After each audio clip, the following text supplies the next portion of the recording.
Jagan sir ప్రవేశపెట్టిన నవరత్నాలు సార్కి ఎంతవరకు ఫలితాలను ఇచ్చాయంటారు?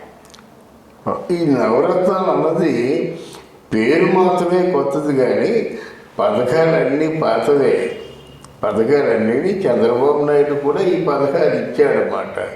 అది వాడు పేరు పెట్టాడు. ఈయన నవరత్నాలు పేరు పెట్టాడంటే ఆ నవరత్నాలు ఏది ఏ రత్నం తెలియదు. వాళ్ళు పేరు పెట్టిన వాళ్ళు అంటే కొంచెం డీప్గా వెళ్ళినట్టయితే ఇది ఈ రత్నం, ఇది ఈ రత్నం, ఇది ఈ రత్నం. ఇప్పుడు నవరత్నాలు ఉంగరం ఉంది కదా, ఈ నవరత్నాలు ఏ రత్నం చెప్పాలి కదా.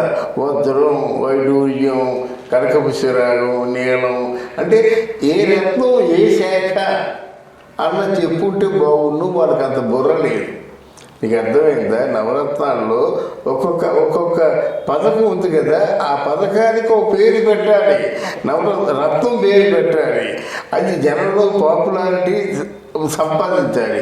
అలా కాకుండా డబ్బులు ఉన్నప్పుడల్లా ఏదో పథకానికి డబ్బులు ఇస్తున్నట్టయితే నవరత్నం అన్నాడు. ఆటోకి డబ్బులు ఇవ్వడం అంటే నవరత్నం అన్నాడు. టైలర్కి డబ్బులు ఇవ్వడం అంటే నవరత్నం అన్నాడు. 40 దాటిన వాళ్ళు డబ్బులు ఇవ్వడం ఏంటి?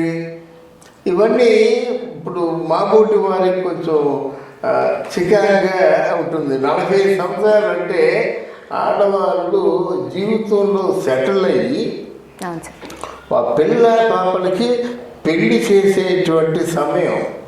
అంటే ఎంత పేదవాళ్ళకైనా 45 సంవత్సరాలు వచ్చేసరికి ఏదో దీని సంపాదనలో తెలియడిపోతారన్నమాట. మరి వాళ్ళ డబ్బులు ఎందుకు? నీకు అక్కడ డబ్బు లేనివాడికి, ఆకలిస్తున్నవాడికి, అన్నం లేనివాడికి అన్నం పెట్టు.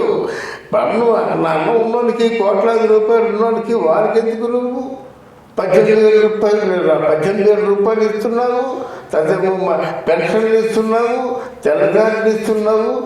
ఎవరికి తెల్లగారులు విశాఖపట్నంలో మొత్తం కొన్ని లక్షల మంది తెల్లగారులు ఉన్నాయంటే అందరూ కోటీశ్వర్లే.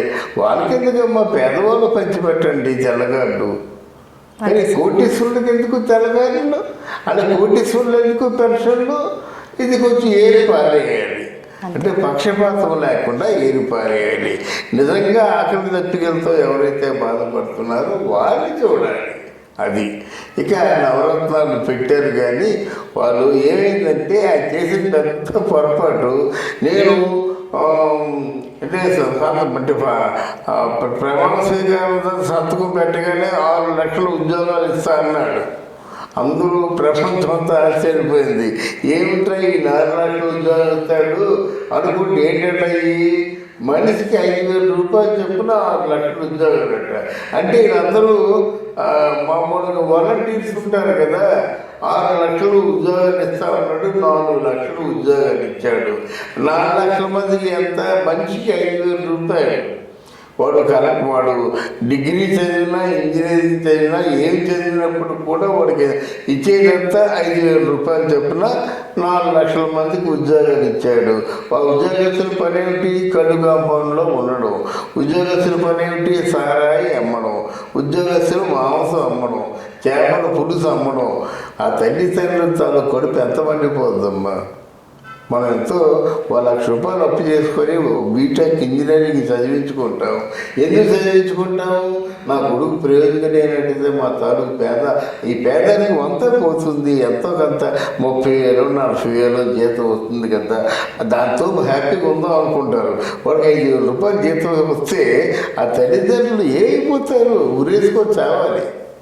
ఫస్ట్ చేసింది ఏంటంటే ఇక మీకు వాలంటీర్ సర్వీస్ కోసం 5,000 రూపాయలు చెప్పిన వాళ్ళకి తాకట్టు పెట్టిపోతున్నాడే. ఇప్పుడు వీళ్ళకి ఏమైనా ప్రావిడెంట్ ఫండ్ ఉంటుందా? గ్రాడ్యుటీ ఉంటుందా? వీళ్ళకి ఏమైనా సర్వీస్ ఛార్జెస్ ఉంటాయా? ఏం లేదు. ఎప్పుడు మానేయమంటే అప్పుడు మానేయాలి.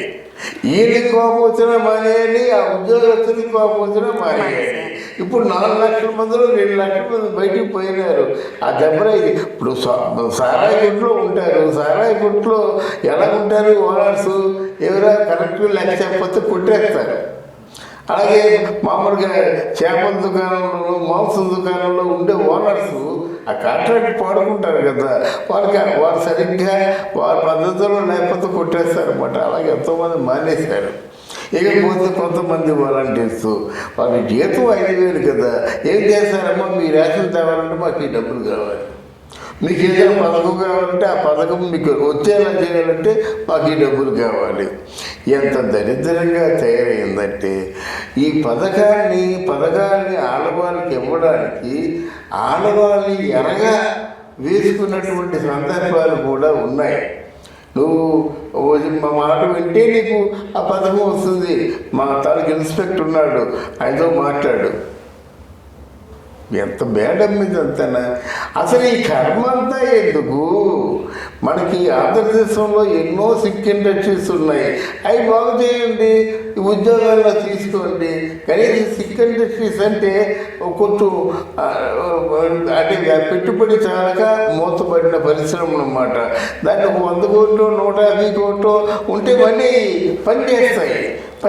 దాని జీతం అంతా 15,000 20,000 ఆ జీతం వస్తుందన్నమాట. అలా తెచ్చుకోవచ్చు కదా. అందువల్ల ఆయన తాలూకు నవరత్నాలు కాదు కదా, ఏ పని కూడా స్పష్టంగా లేదమ్మా. మొత్తం అంతా డొల్లైపోయిందన్నమాట. అన్నపూర్ణ లాంటి ఆంధ్రదేశం పంటలు పండగ ఇప్పుడు ఆ గోదావరి తీర ప్రాంతానికి వెళ్ళినట్టయితే పచ్చని పైర్లు, చల్లటి గాలి ఉండేది.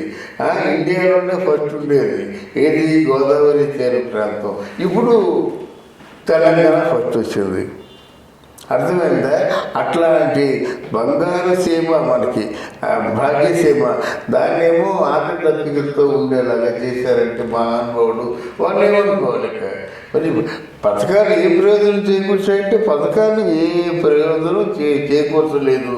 లాస్ట్ ఒక నిర్ణయానికి వచ్చారు, నాయన నీకు నీ పథకానికి పోతాను, మా బతుకుతాము, నువ్వు మా దగ్గర రావద్దు. ఇక ఒకసారి వచ్చావు, చూపించమన్నావు, మాకు చూపించావు, దాన్ని చూపించావు, సరిగ్గా వేసావు, మా మమ్మల్ని బతుకునే పద్ధతుల్లో అందరూ ఉన్నారన్నమాట. ఈ నువ్వు చెప్పిన నవరత్నాలు పథకం అన్నది అందరిలో నిరాశ నిస్పృహల్ని మిగిల్చింది. ఇప్పుడు మనం జగన్మోహన్ రెడ్డి కాదు, ఎవరు వచ్చినా అంతే. ఎవరు ప్రజల్ని అజాగ్రత్తగా చూసినా అనుకుంటారు ప్రజలు మనల్ని ఏం గమనిస్తున్నారని. ప్రజలు అన్నీ గమనిస్తున్నారు, కానీ అంతిమ తీర్పు మాత్రం ప్రజలదే. ఆ తీర్పు రాబోతుంది.